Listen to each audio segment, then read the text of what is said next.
Having said that, we'll take up our first 129214, Gary L. Elston and Linda R. Elston Revocable Trust and Mid-States Materials LLC appellants versus the Board of County Commissioners of Douglas County, Kansas.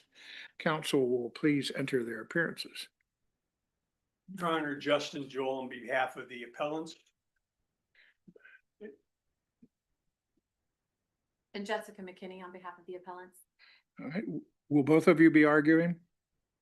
No, Your Honor, I'll be doing the arguing. All right, we're good. Speak with one voice. May it please the court, Your Honor, Matthew Stromberg on behalf of the appellate of the Board of Commissioners of County, Kansas. Your Honor, Nick Hawley on behalf of the All right, Douglas County. very good. And for the appellants, do you wish to reserve some time? Your Honor, if you're giving us 20 minutes, I'd like to reserve 5 minutes. 5 minutes, you got it, counsel.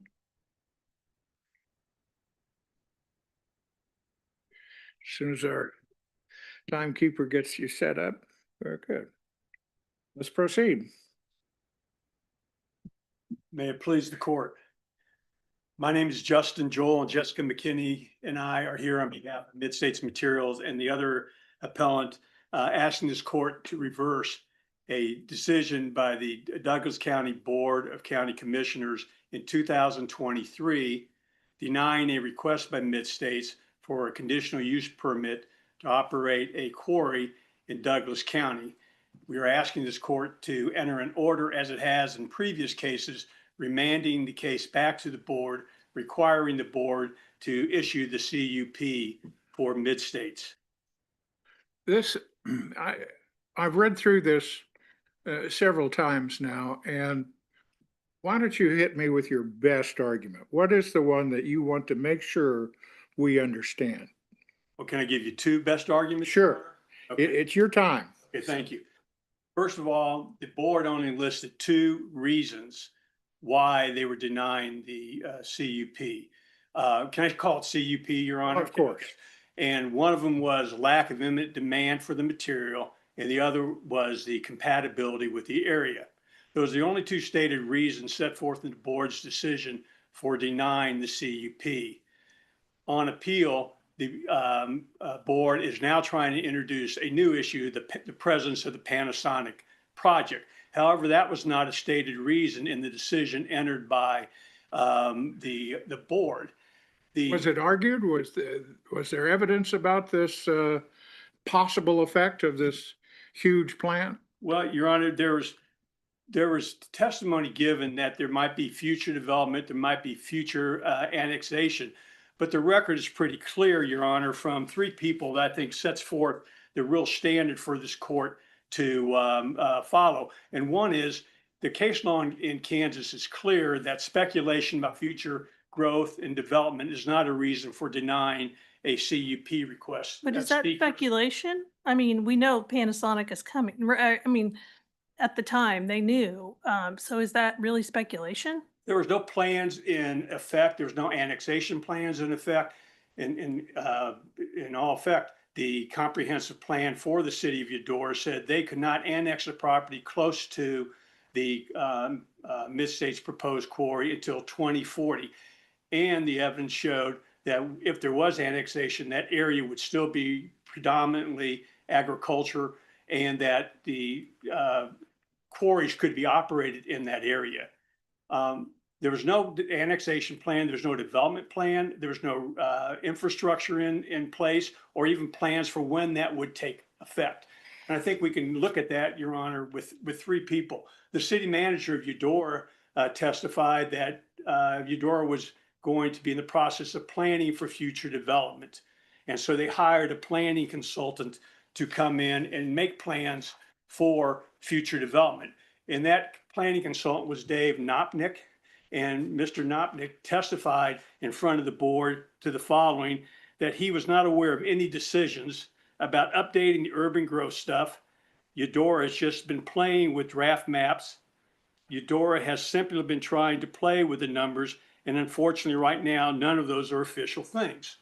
Second of all, the commissioner of the board, Commissioner Wiley, she testified that we have been asking for maps. We've heard that there's going to be additional maps and plans for future expansion by Eudora, but none of those were ever provided to us.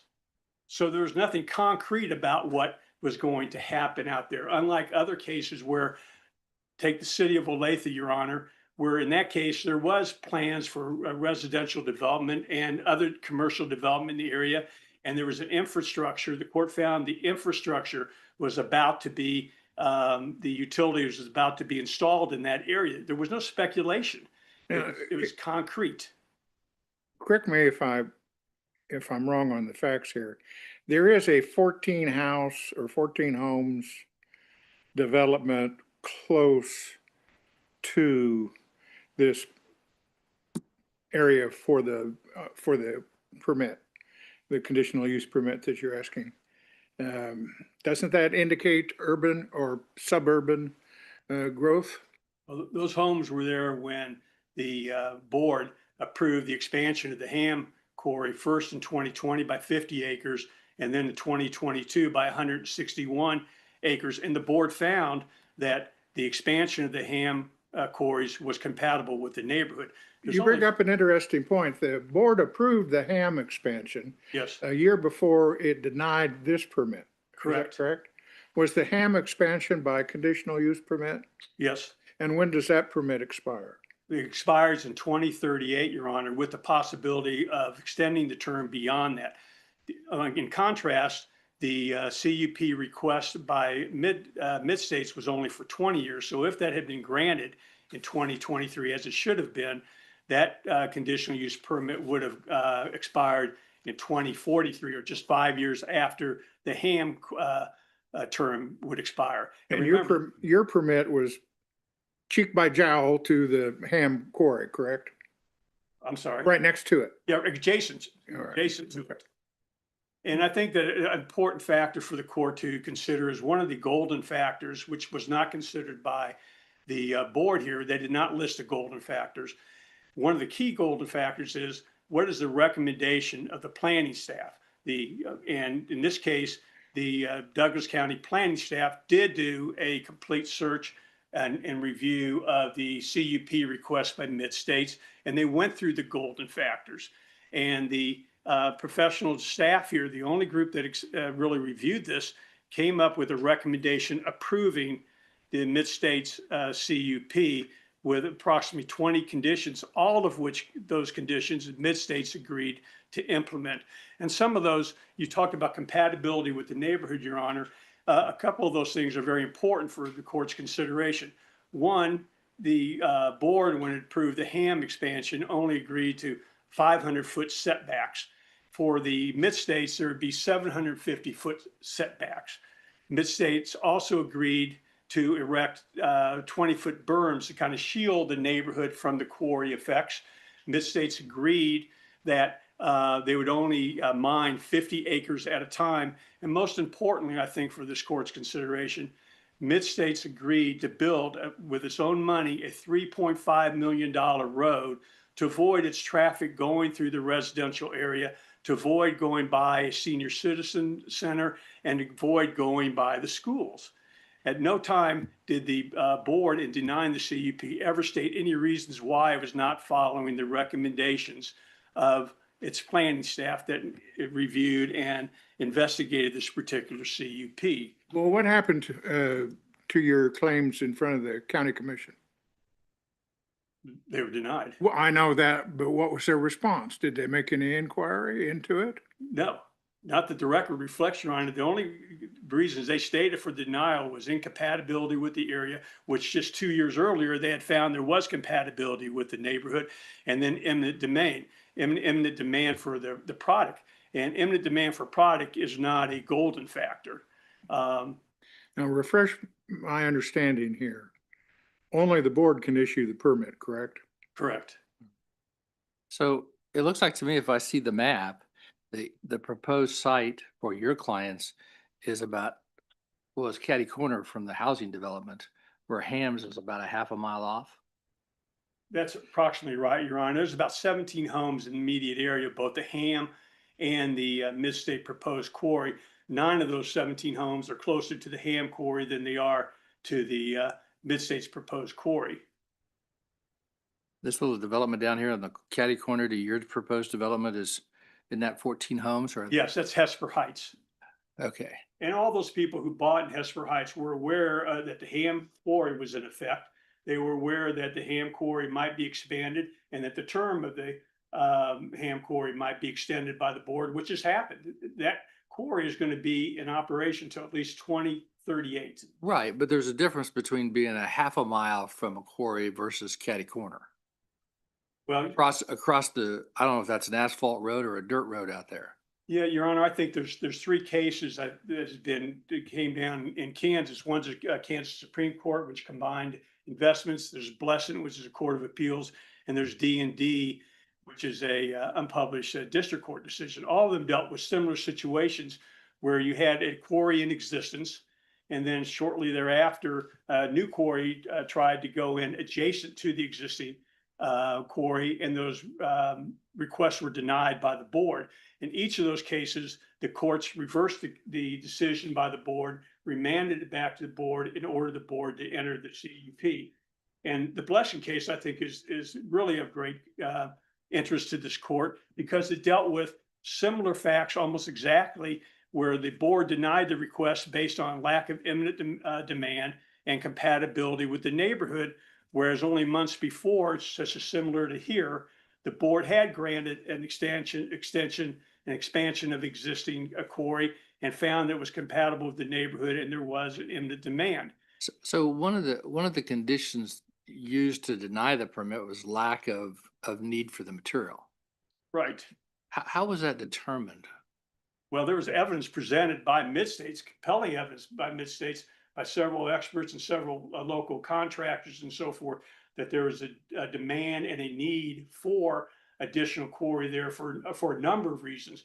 One, Well, because I know on the record, there was some reference that Ham didn't meet a need for 25,000 tons. right, But is that that's the only thing I really picked up in looking at what I saw, was that reference to the 25,000 tons. well, there's reference to the 25,000 tons that Ham cannot meet because of the Panasonic project, and also from local people and from experts and testimony from Mid-States that there was a demand and a need for additional quarry in Douglas County. In fact, Commissioner Wiley said that just filing a request for a CUP for a quarry shows there's a demand for that additional rock or for that quarry. That's what she testified. That's what she stated for the record. So I think the question is there a need for imminent demand, for more demand for quarry? Well, if the board is correct that there's going to be all this development in Eudora, you're going to need to get additional quarry materials. You're going to need to get aggregate in order to build roads, homes, foundations, infrastructure. You can't have it both ways. And that's what the board is arguing here. There's this Panasonic is going to have increased demand for material and future development, but you can't get enough rock from the Ham quarry to meet that demand. So I don't think the imminent demand argument is very strong, Your Honor. What's Was it- your, I'm sorry, go ahead. What's your burden My burden is just by preponderance of the evidence, Your Honor. here? Do you have to show us that the board was unreasonable? Well, I think the board does not give deference. Taco Bell, and you look at Sechrist and Call Valley, which is the case we argued here in front of the Court of Appeals. The court came out and said, this court does not give deference to the district court's decision. It must review the district court's decision and the board's decision in a meaningful way, looking at all the evidence. And is the decision so unreasonable it's outside the realm of fair debate? The question in this case is not whether or not there was evidence of future expansion or growth by Eudora because of the Panasonic project. There was no evidence showing concrete facts of how the Panasonic project is going to affect the future of Eudora or future growth in the area of the quarry. In fact, as I read to you the statements from those 3 people, there was nothing in front of them to substantiate what that future growth may be or in which area it may go. Wasn't there evidence about which direction the city could only go one direction, right? Right. So there was evidence then of where the city would be expanding. Well, first of all, there'd have to be an amendment to the comprehensive plan for the city of Eudora. Right now, that comprehensive plan states that there's not going to be any annexation in that area by the quarry. It'd have to be west of the quarry until 2040. And once again, the current plan, which has not been amended, shows that that area will be predominantly agricultural and that quarries can go in that area. I think there's another interesting fact here. At no time since the denial by the board of the CUP has there been any supplementation of the briefs by the board showing that there has been any annexation plans, there has been any specific plans developed by the city of Eudora about growth. And it's been 3 years and we're still guessing what's going to happen out in that area. We don't have any plans. And I think Sechrist is probably the most compelling case here that says you can't, a decision by a board based on potential future growth or speculation is unreasonable by itself. All right. You still have your rebuttal time. I You find were this right, quite you're gonna have a lot of disconcerting. Questions asked here. Okay. Anything further? No, I don't. All right. I find this disconcerting. Wait, there, we'll get you down. Let's get your time started.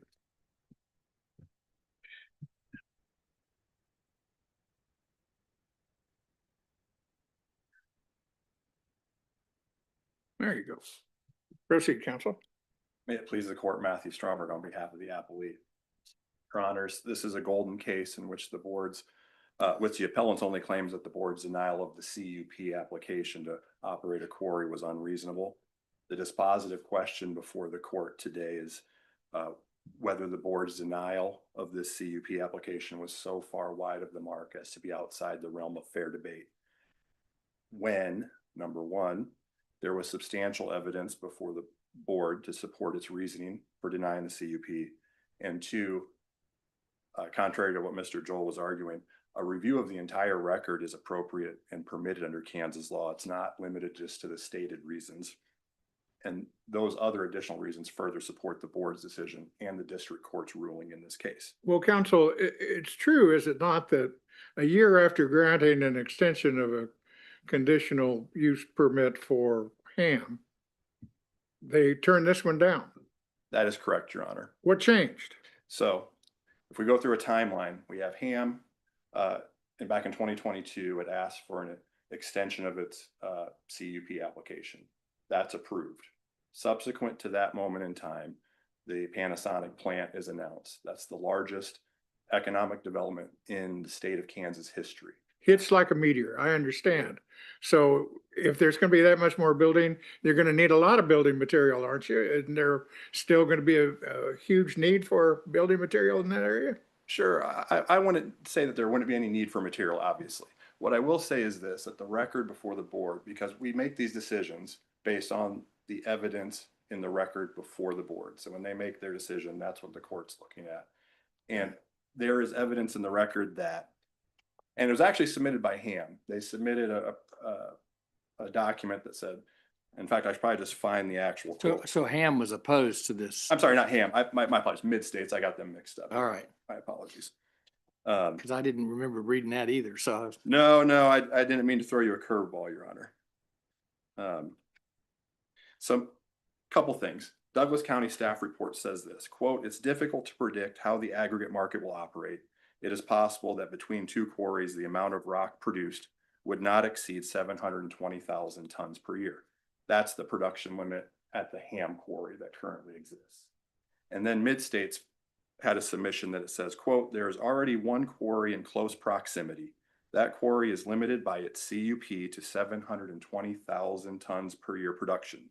Its 3-year rolling average is 506,727 tons of aggregate sold. Thus, there is still market capacity under the calculation made in the CUP."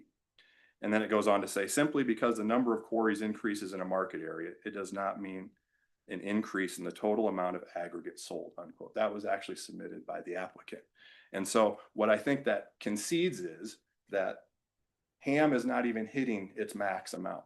Now, they can point to a few other things in the record that say, for instance, that there was a 25,000 ton order of aggregate that wasn't able to be fulfilled at the time.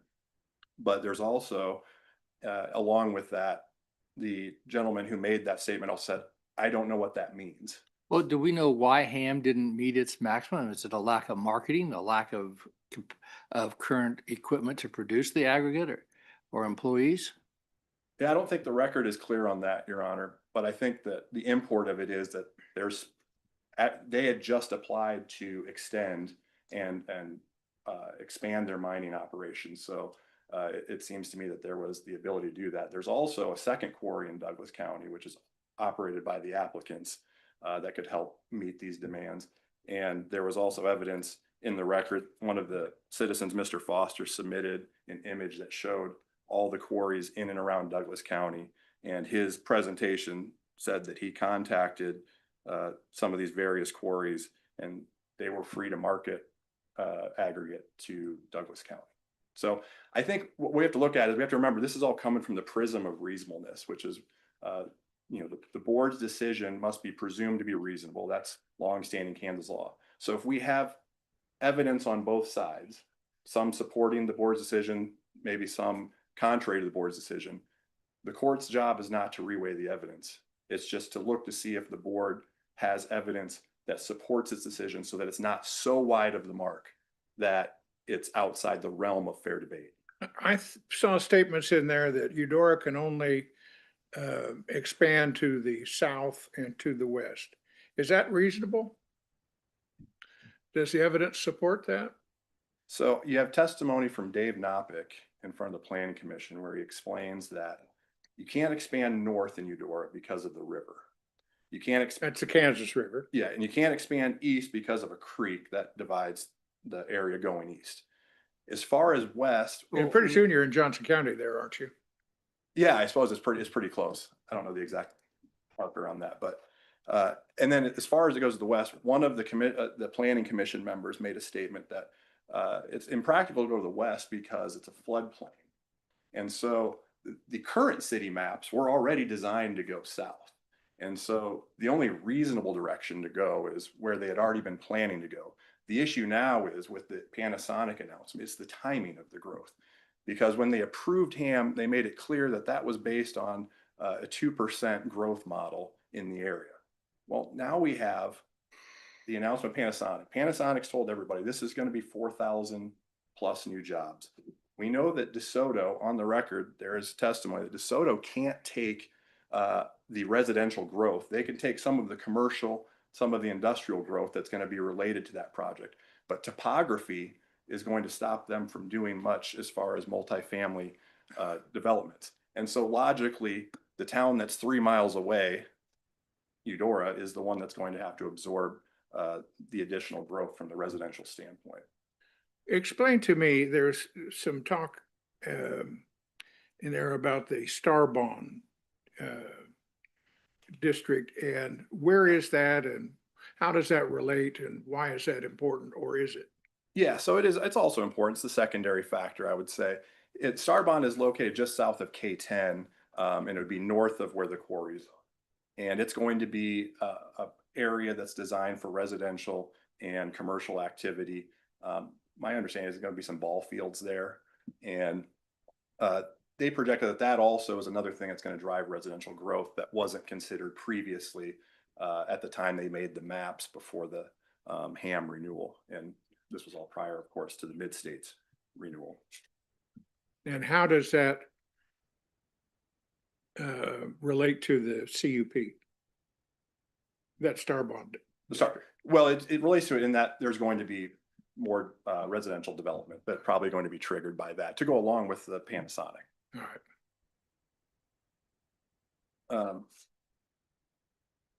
So that Starbond area would be north of the Ham facility, It would be north of the Ham facility, Your Honor. which would be further north from the proposed location. Correct, but I think it's not about the building in the district necessarily. It's about the additional residential growth that would have to be forced to go into the urban growth areas in the tier 1s and tier 2 that's actually closer towards both the quarries, not the actual. What's district tier itself. 1 and tier 2? What do you mean? Sure. So if you look at the maps, Your Honor, they'll set forth, and these were presented at the Planning Commission. These were presented, and they have different growth areas, tier one being the first projected growth area to fill in, then tier two kind of outlines it. And then there's an urban growth district that outlines tier two. So the further you get out, it projects a little bit longer time period to fill in the areas. So are all of these areas within 3 miles of Eudora? Yes, I believe so. And is the Ham site and the proposed mid-states within 3 miles of Eudora? I believe so, but I don't have the map. I And didn't- I don't want to mislead the court, so I just want to, but I do believe that is the case. Okay, thank you. So I think one of the things, I want to jump back to the standard of review just to make sure that the court, and this court obviously has had lots of opportunities to decide golden cases, but I just want to make sure that we're all looking through the record and we're looking through the briefing and the arguments today through the lens of the presumption of reasonableness.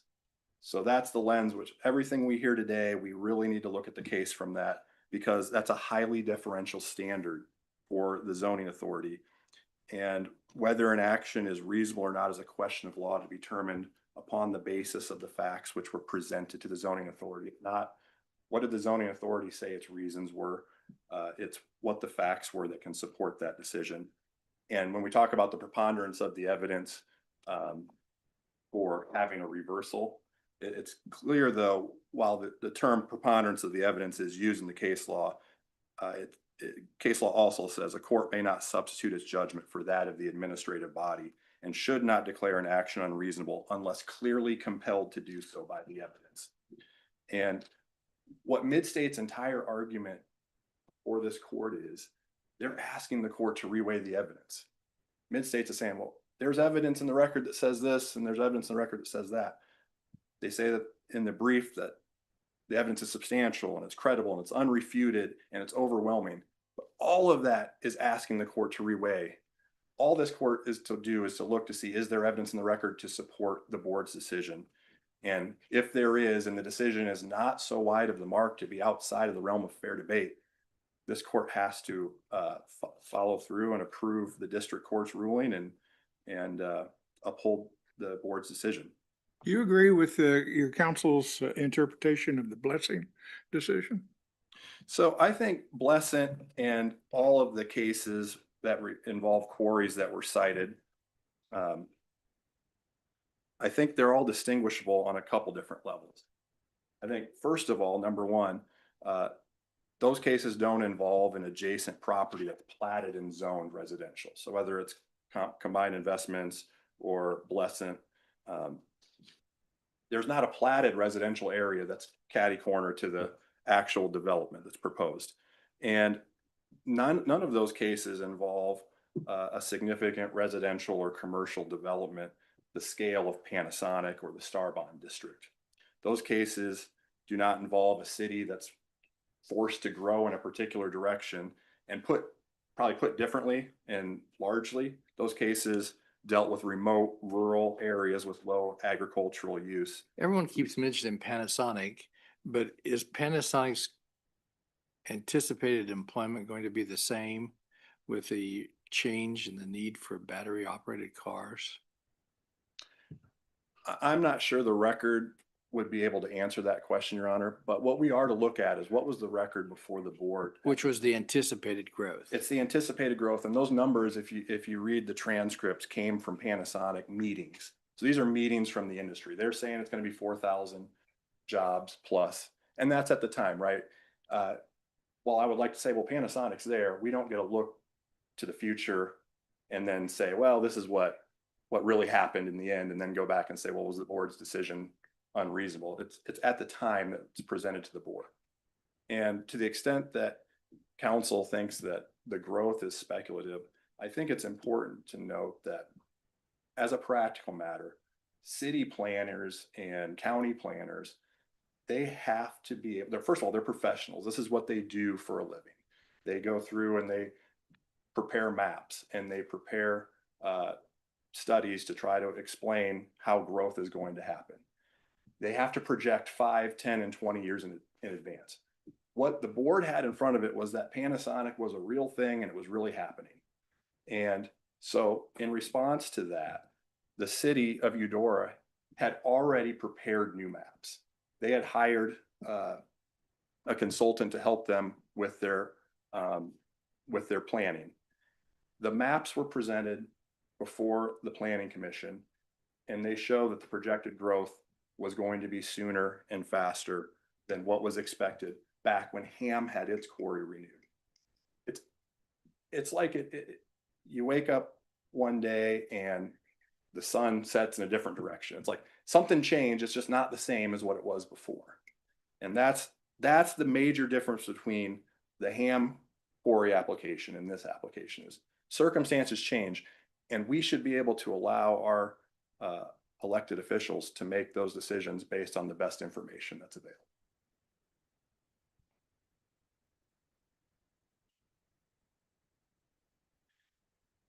I just want to briefly talk about the record for the court. The record contains over 10 hours of live testimony, hundreds of pages of written submissions and reports, and detailed discussion by the board regarding some of its rationale. Are you referring to the YouTube videos? There is the YouTube videos. Yeah, That's part of your record? that is part of the record. And if the court goes to the page number in the record, there's the link that will take you to the videos. And then we've tried our best to cite in the briefs to the minutes on those videos for the court's convenience. But I think a review of the record makes clear that there were at least 3 of the golden factors that were expressly discussed by the board on the record, but then also the lack of information regarding the need for aggregate was also discussed. Does it bother you that the board didn't make any written findings? Yeah, I think in a perfect world that would have happened, Your Honor. But at the end of the day, Kansas law is pretty clear that the lack of written findings is not fatal to the review, as long as you have a substantial record to where the information can be drawn from. So yes, it would be preferred, but it's not fatal to this. It doesn't render this decision unreasonable. Makes it more difficult. It does make it more difficult, but I would point out to the court that we've pointed to the important parts of the record in our briefs, and the district court's well-reasoned decision cites the parts of the record that are important, what we believe are important for this court to review.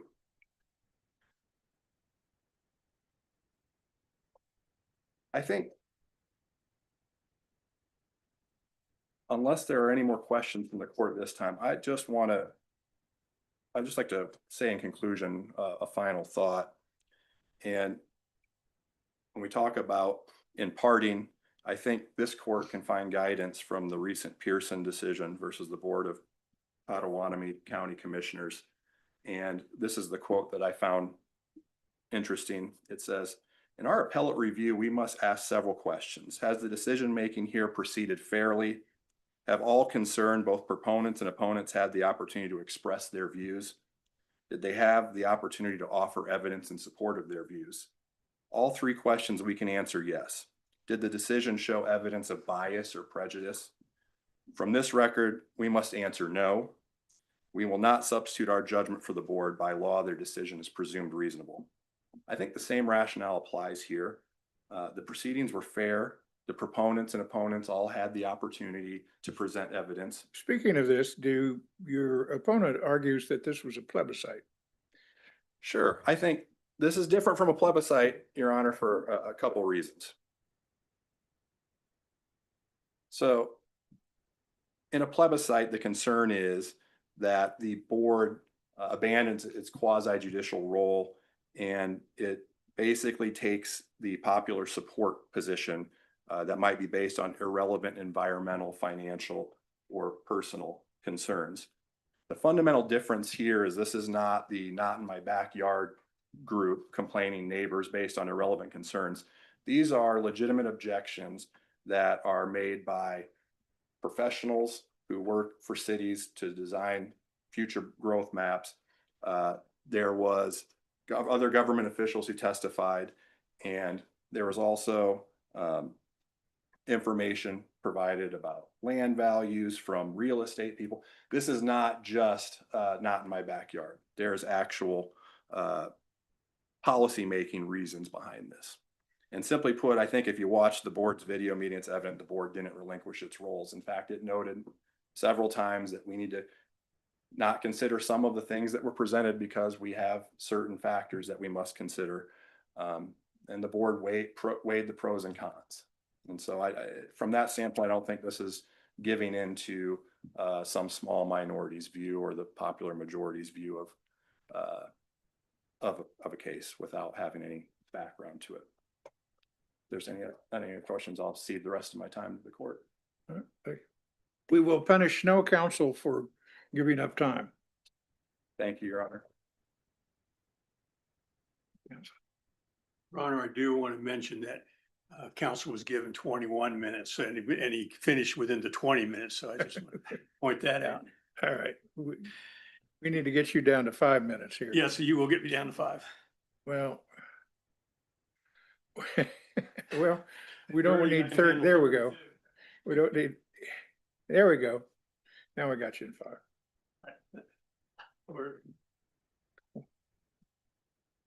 There we go. All right. Proceed, counsel. Your Honor, I want to start off by saying we totally disagree with counsel's statement that this court does not reweigh the evidence. In numerous cases, including Blessant, Combined Investment, and D&D, the court does reweigh the evidence, and that's how the decisions were reversed. This court cannot just rubber stamp the district court's decision. It doesn't give deference to the district court's decision. It must weigh the same evidence that was presented to the district court in order to determine if the decision by the district court was correct. And the defensibility of the decision by a board and the reasonableness of the decision is based upon the stated reasons that were given by the board. You make a very interesting argument, counsel. If we're in the same position as the district court and the district court had to weigh the evidence to make its decision, does that not mean we weigh the evidence as well to see if that decision is correct? Yes, you do weigh that evidence, as the Supreme Court found in the Combined Investments. But there are cases that said, we're not to reweigh the evidence. Well, there's cases, Taco Bell is a good example where it says you do not give deference to the decision by the district court. You must look at the same evidence that the district court looked at. And then there's Call Valley that says this court must look at that evidence in a meaningful way and it does not rubber stamp the decision by the board. But we start with a presumption, right? Right, We there's- start with the presumption of reasonableness. Yes, there's a So- presumption of reasonableness. How do you square that presumption? I mean, what is your burden to overcome that presumption? We have a burden only of preponderance of the evidence. And I think we've met and exceeded that burden, Your Honor, to show that the decision by the board and the district court was unreasonable. During the entire time counsel presented his argument today, he didn't present one single fact or any shred of evidence of the future development plans for Eudora or what was caused or what was going to happen because of the Panasonic project. There's speculation as to what might happen, but nothing concrete. Counsel did not provide any explanation to the court as to the comments by the city mayor that says we are going to hire a consultant to look into future growth. And the planning consultant came and says, well, nothing's concrete. We don't have anything now. And then we have Commissioner Wiley's admission that she's heard of these plans for expansion. She's asked for them, but the city of Eudora never gave her that information. So yes, and I think while there's a presumption of reasonableness, Your Honor, there wouldn't be case law out there where decisions by the board and the district courts were reversed by this Court of Appeals or the Kansas Supreme Court because those decisions did not stand up to the burden that the board had to meet in order to enter those decisions. And it has to be reasonable. It can't be outside the realm of fair debate or it's unreasonable. And any decision is Sechrist, this court entered that decision in Sechrist. If a decision is based upon the potential future growth, of future expansion, or events that's going to occur in the future, but we don't know when, where, or how, that is unreasonable in and of itself. And the same standard says that if you treat similar projects in a different way, then that is a standard of unreasonableness. And so far, we have heard nothing as to why Ham was allowed to expand in 2020, 2022, have their CUP extended to 2038 and possibly beyond that.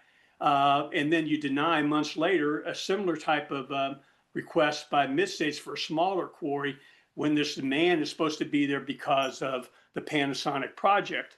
I think it's also important to remember that the board, in making its decision, only gave two reasons. It ignored the recommendations of its staff, and I'd like to just point some of those out.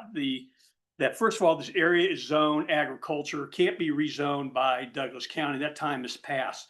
The quarry would provide high quality and affordable product needed by the local community, and that the comprehensive plan for Douglas County recognizes that natural resources are essential to the county.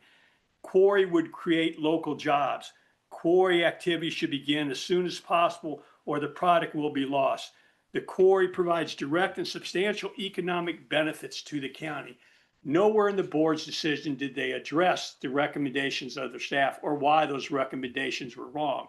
In all honesty, Your Honor, the only parties that benefited from the board's decision is HAM, which continues to be the main quarry in Douglas County, can charge whatever price it wants to.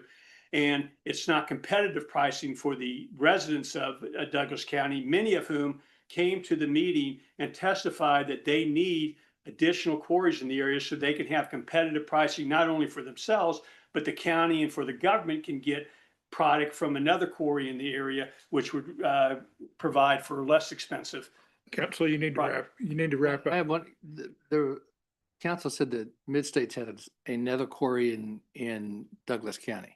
Yes, Does it produce the same type of material? Or would it, is it producing? it does, but still the transportation costs, Your Honor, make it much more expensive in order to produce or to transport from an area outside the county or in the county to the area by Lawrence and not Lawrence, but in Douglas County. And that's what the evidence was, the cost too. It's on the west side of Douglas County, isn't it? Yes.